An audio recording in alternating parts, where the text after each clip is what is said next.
यह कहानी धर्मवीर नाम के एक किसान की है। धर्मवीर अपने परिवार के साथ राजकोट नामक गांव में रहा करता था। धर्मवीर का एक ही बेटा था जिसका नाम था राजेश। धर्मवीर उसी गांव में अपनी जमीन पर खेती कर अपने परिवार का पालन पोषण करता था। धर्मवीर की पत्नी राजेश के पैदा होते ही स्वर्ग सिधार गई। उसके बाद धर्मवीर ने ही अपने बेटे राजेश का पालन पोषण किया। किसान होने के कारण धर्मवीर ज्यादा अमीर न था। वह बस 2 वक्त की रोटी का जुगाड़ ही कर पाता।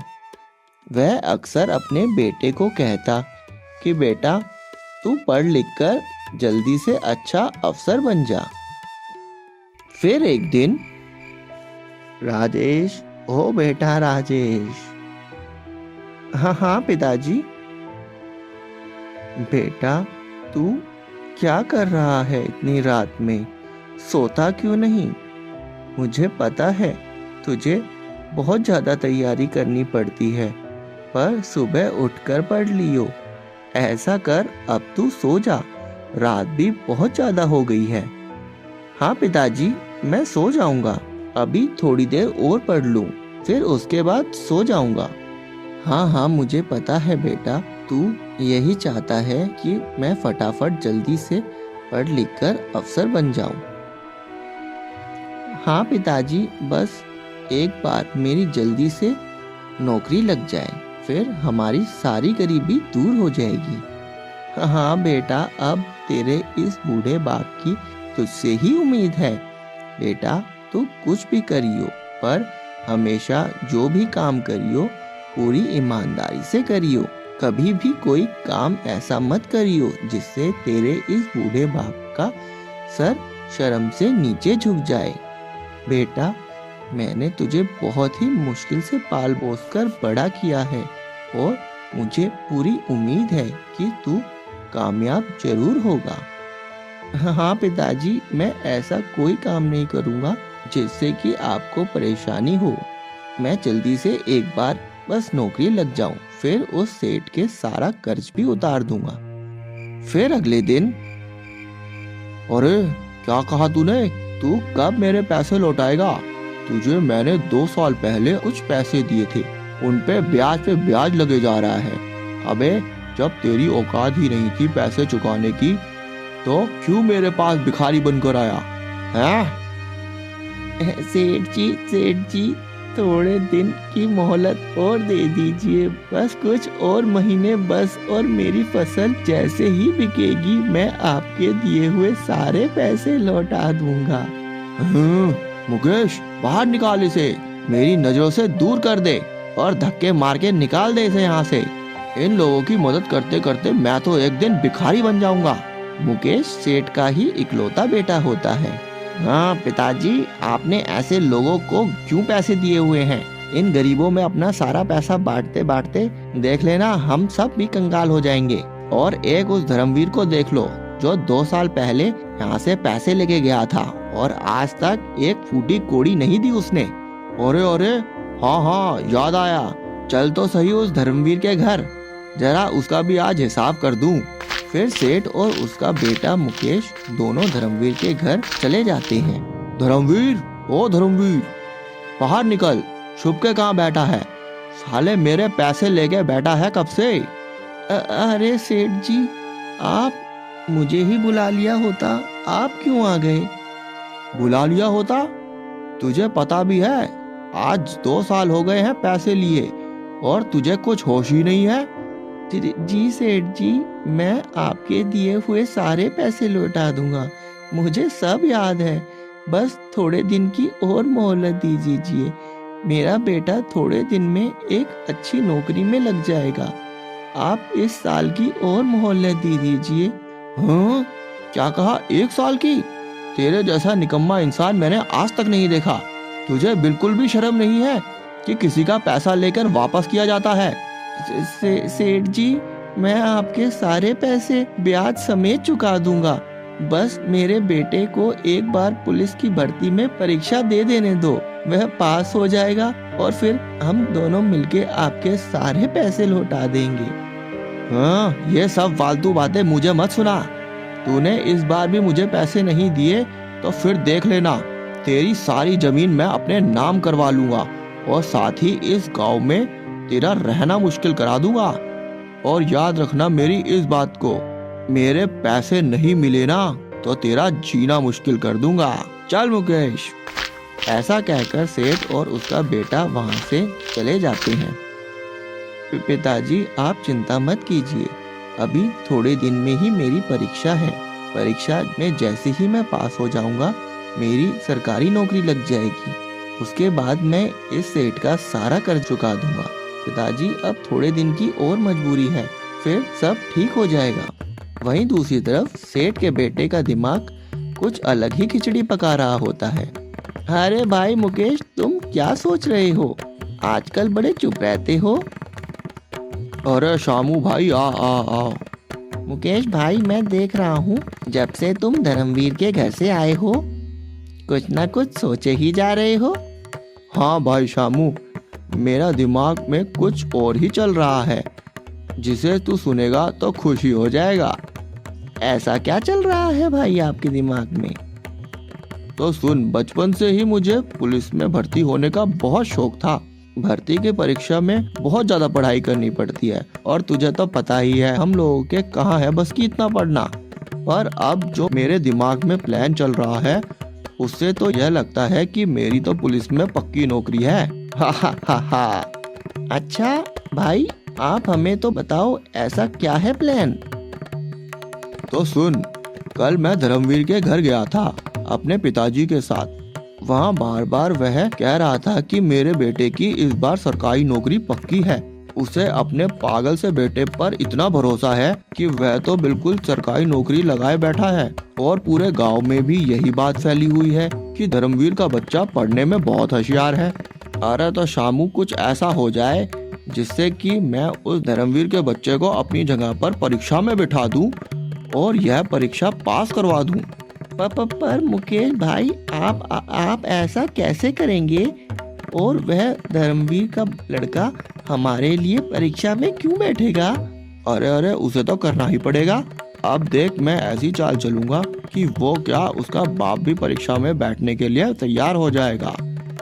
हाँ हाँ शामू, अब तो तू देखता जा मैं क्या करता हूँ।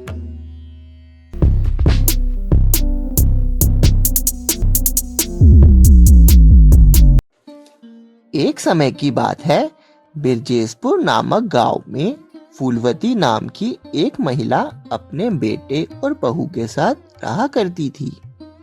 फूलवती का एक बेटा था जिसका नाम था रवि। रवि अपनी माँ से बहुत प्यार करता था और अपनी माँ का बहुत ख्याल रखता था। रवि एक किसान था और अपने खेतों में काम करके ही अपना घर चलाया करता था। रवि की पत्नी सीमा बहुत ही ज्यादा चालाक थी। वह अक्सर अपनी सास फूलवती से लड़ा करती थी। वह अपनी सास को अपने साथ रखना नहीं चाहती थी। रवि के डर से वह उसकी माँ को कुछ ना कहती, पर रवि के घर से बाहर जाते ही उसकी माँ को बहुत सुनाती और उससे घर का काम करवाया करती थी। बेचारी फूलवती उसे कुछ ना कहती। उसे लगता कि कहीं वह यह बात अपने बेटे को बता देगी तो कहीं मेरे बेटे का बसा बसाया घर ना उजड़ जाए, इसलिए वह अपने बहू के दिए हुए सभी अत्याचार सह लेती। फिर एक दिन, माँ रीमा। हाँ बेटा रवि। माँ ठीक है ना तू? हाँ बेटा मैं ठीक हूँ। माँ तू अब इस उम्र में कोई काम ना करा कर। काम करने के लिए तेरी बहू और ये तेरा बेटा है ना। तू तो बस अब आराम करा कर। बेटा मैं तो ऐसे ही काम कर लेती हूँ ताकि मेरे हाथ पैर चलते रहे। माँ अच्छा मुझे ये बता माँ, तेरी बहू तेरी सेवा करती है कि नहीं? अगर कोई ऐसी बात है तो तू मुझे बता दे। नहीं बेटा, मेरी बहू तो बहुत अच्छी है। अब मैं क्या बताऊं तुझे? बेटा तेरी बहू तो कितनी चंडाल है। अच्छा माँ, तो मैं खेत पर जा रहा हूँ। सीमा, ओ सीमा, अरे कहाँ चली गई? आई जी। देख, मैं खेत पर जा रहा हूँ और शाम तक ही लौटूंगा। तू पीछे से माँ का ख्याल रखियो, और हाँ, समय पर माँ को खाना और दवाई भी दे दियो। जी, आप चिंता मत कीजिए, मैं माँ का बहुत अच्छे से ख्याल रखूंगी। ऐसा कहकर रवि घर से चला जाता है। फिर थोड़ी देर बाद, अरे बुढ़िया, तू अभी तक यहीं बैठी है?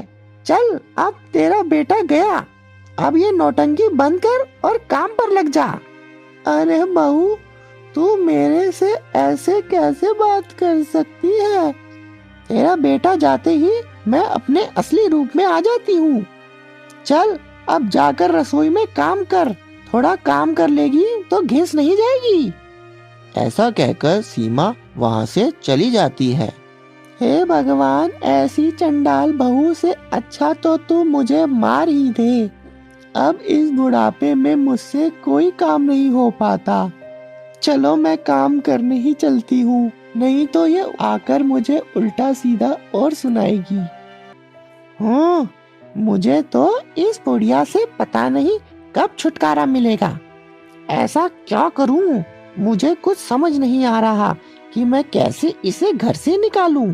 हाँ, एक काम करती हूँ, आज शाम को जब ये आएंगे तो कुछ ना कुछ नौटंकी करके उन्हें अपनी बातों में फंसा लेती हूँ और इस बुढ़िया को घर से निकालने का कुछ प्लान बनवाती हूँ। क्या पता बात बन ही जाए।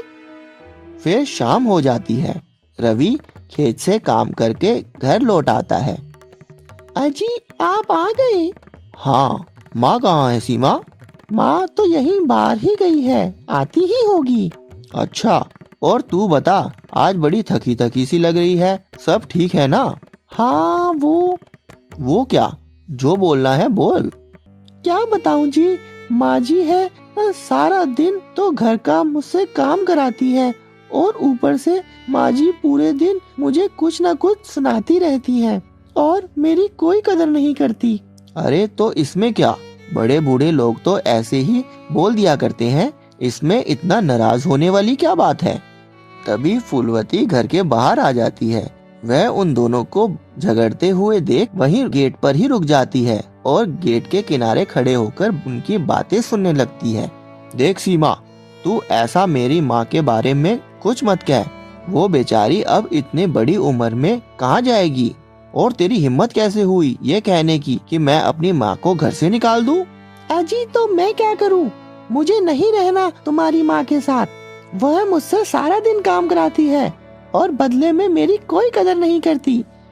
आप या तो अपनी माँ के साथ रहो या मेरे साथ, नहीं तो मैं कहीं गांव में कुएं में जाकर अपनी जान दे दूंगी। जान की बात करती है? यह दुनिया मुझे क्या बोलेगी कि तूने इतनी बड़ी उम्र में अपनी बूढ़ी माँ को घर से निकाल दिया। तेरी इन बातों को सुनकर मेरा मन खुद कर रहा है कि मैं जाकर किसी भी कुएं में अपनी जान दे दूं। मैं जा रहा हूँ। ऐसा कहकर रवि घर से चला जाता है। यह सब बातें फूलवती सुन रही होती है। अरे ये क्या हो रहा है मेरे घर में? मेरी वजह से मेरे बेटा इतना परेशान है। वो बेचारा आखिर किसकी सुने, और कहीं वह सच में ना कुएं में कूद कर जान दे दे। नहीं नहीं नहीं, मैं अपने बेटे के बसे बसाए घर को उजाड़ नहीं सकती। ऐसा करती हूँ, किसी बहाने से सुबह होते ही मैं खुद ही इस घर से दूर चली जाऊंगी। कम से कम मेरा बेटा तो सुख से रह पाएगा। फिर अगले दिन, बेटा रवि। हाँ माँ। माँ, तू मुझे ही बुला लेती, तू क्यों चली आई? तू क्यों इतना परेशान हुई?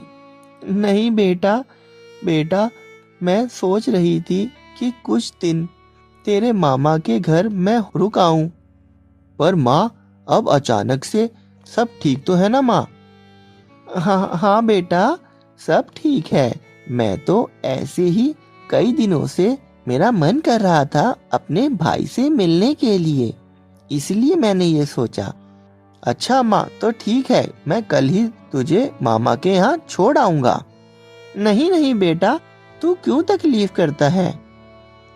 तुझे वैसे भी यहाँ बहुत काम होता है, मैं अपने आप ही चली जाऊंगी।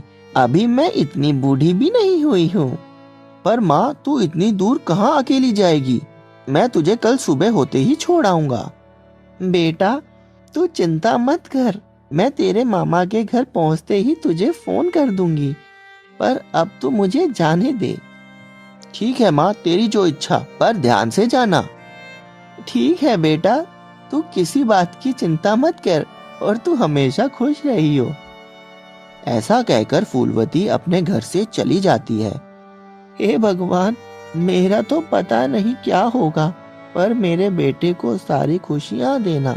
उसने मेरी बहुत सेवा की है, वो हमेशा खुश रहे। ऐसा कहकर फूलवती गांव से बाहर चली जाती है। 1 महीने बाद। अरे सीमा, आज माँ को गए 1 महीना बीत गई। ना कोई माँ ने फोन किया और ना ही कोई चिट्ठी। लगता है माँ का अपने भाई के घर मन लग गया है, तभी हमें भूल गई है। हाँ जी, आप सही कह रहे हो। अच्छा, तो मैं ही फोन करके पूछ लेता हूँ कि माँ तुझे कब लेने आऊं। ऐसा कहकर रवि अपने माँ को फोन मिला देता है। हाँ हाँ, अरे बेटा रवि, कैसा है तू? और घर में सब ठीक है? हाँ मामा, हम सब तो बहुत बढ़िया हैं। आप ये बताइए, आप सब कैसे हैं? हाँ बेटा, हम सब भी बहुत बढ़िया हैं। आज इतने दिनों बाद हमारी याद कैसे आ गई तुझे? सब ठीक तो है ना घर पर? और मेरी बहन कैसी है? उसे तो मेरी बिल्कुल याद नहीं आती। ये क्या कह रहे हो मामा? माँ वही तो है, और मैंने तो माँ से बात करने के लिए ही फोन किया है आपको। क्या क्या कह रहे हो बेटा? फूलवती यहाँ कब आई और वो यहाँ क्या करेगी? मतलब क्या? तेरी माँ यहाँ कब आई? यह सुनकर रवि के होश उड़ जाते हैं। ये क्या कह रहे हैं मामा जी? माँ तो यहाँ से 1 महीने पहले से चली गई और कह रही थी कि मैं तेरे मामा के घर जा रही हूँ। फिर कहाँ गई माँ? अरे अरे, यहाँ नहीं आई तो कहाँ गई तेरी माँ? अरे सुनती हो, मैं तो लुट गया, मेरी माँ। अजी अजी, क्या हुआ? माँ मेरे घर से चली गई, अब मैं कहाँ ढूंढूं उसे? मैं क्या करूं अब? मेरा कोई नहीं इस दुनिया में, मेरी माँ है। अब मैं कहाँ ढूंढूं उसे, कहाँ जाऊं, कहाँ से लाऊं अपनी माँ को? पता नहीं किस हालत में होगी। 1 महीना हो गया, बेचारी कहीं मर तो नहीं गई? कुछ खाया भी होगा कि नहीं? मेरे से बहुत बड़ा पाप हो गया सीमा, बहुत बड़ा। कहीं कहीं कहीं तूने तो ही नहीं भगा दिया मेरी माँ को? नहीं नहीं, ये आप क्या कह रहे हैं? भला मैं क्यों माँ जी को भगाऊंगी? मुझे तो बहुत बुरा लग रहा है। पता नहीं कहाँ चली गई माँ जी। हा, अब मैं क्या करूं? कहाँ ढूंढूं, कहाँ से लाऊं? हे भगवान, तू मेरी माँ को वापस भेज दे। वो बेचारी कहाँ भटकती होगी। अजी, आप चिंता मत कीजिए, आप कल सुबह होते ही माँ को ढूंढने के लिए निकल जाना। फिर अगली सुबह होते ही रवि कुछ गांव के लोगों के साथ मिलकर अपनी माँ को ढूंढने के लिए आसपास के गांव में निकल जाता है। अच्छा हुआ वह बुढ़िया अपने आप ही चली गई। मैं तो कह रही हूँ भगवान, उसे कभी मत वापस घर भेजना। अब वह कहीं भी मरे या जिए, मुझे इससे क्या? मुझे तो बुढ़िया से छुटकारा मिल गया ना। वहीं दूसरी तरफ रवि सारा दिन अपनी माँ को जगह जगह ढूंढता रहता है। माँ, अरे माँ, तू कहाँ चली गई? भाई राजू, अब मैं कहाँ ढूंढूं अपनी माँ को? आज 2 दिन हो गए ढूंढते ढूंढते, पर मेरी माँ कहीं नहीं मिली और ना ही उसका कुछ पता चला। अरे भाई, क्या हुआ इसे? यह इंसान क्यों इतना रो रहा है? भाई, 1 महीने पहले इसकी माँ घर से चली गई। अब यह अपनी माँ को जगह जगह ढूंढ रहा है। भाई, क्या तुमने इस औरत को कहीं देखा है? यह औरत? भाई, मुझे अच्छे से तो याद नहीं है, पर कुछ दिन पहले मैं स्टेशन गया था। वहीं पे मैंने ऐसी ही रूबरू एक अम्मा को वहां भीख मांगते हुए देखा था। क्या क्या क्या कहा भाई तुमने? ऐसी ही माता को मैंने स्टेशन पर भीख मांगते देखा था। भाई भाई, क्या सच में वह मेरी माँ ही होगी? भाई चल तू मुझे उस जगह ले चल भाई। फिर रवि और सब गांव वाले फटाफट रेलवे स्टेशन की तरफ चले जाते हैं। वहीं स्टेशन पर एक तरफ बहुत ज्यादा भीड़ हो रही होती है। अरे अरे अरे, हटो हटो, क्या हुआ यहाँ? क्या हुआ भाई? रवि जैसे ही भीड़ में जाता है, उसे अपनी माँ दिखाई देती है। माँ, तू कहाँ चली गई थी माँ? मैंने तुझे कहाँ नहीं ढूंढा। और तू बोल क्यों नहीं रही है माँ? बोल कुछ तो बोल। तभी स्टेशन पर खड़े लोग यह बताते हैं कि यह बुढ़िया सुबह से ही यहाँ मरी पड़ी है। भाई, यह अम्मा तो 1 महीने से स्टेशन पर ही पड़ी है। बेचारी हर समय अपने बेटे को याद करती रहती थी, और हमने पूछा तो उसने बताया कि उसे उसकी बहू ने घर से निकाल दिया। अब बेचारी इतनी सर्दी में मरेगी ही। भगवान इसकी आत्मा को शांति दे। ऐसा सुनकर रवि के होश उड़ जाते हैं। उसे समझ ही नहीं आता कि वह क्या करे। वह अचानक से ही माँ के पास बेहोश होकर गिर जाता है, और तभी हार्ट अटैक से उसकी मौत हो जाती है। शायद वह यह सदमा बर्दाश्त ही नहीं कर पाया कि उसकी वजह से उसकी माँ का देहांत हो गया। वहीं दूसरी तरफ रवि की चालाक बहू सोच रही होती है कि उसने अपनी सास को घर से निकालकर विजय प्राप्त कर ली है, पर उस मूर्ख को क्या पता, उसने अपनी माँ जैसी सास के साथ साथ अपने पति को भी हमेशा हमेशा के लिए खो दिया है।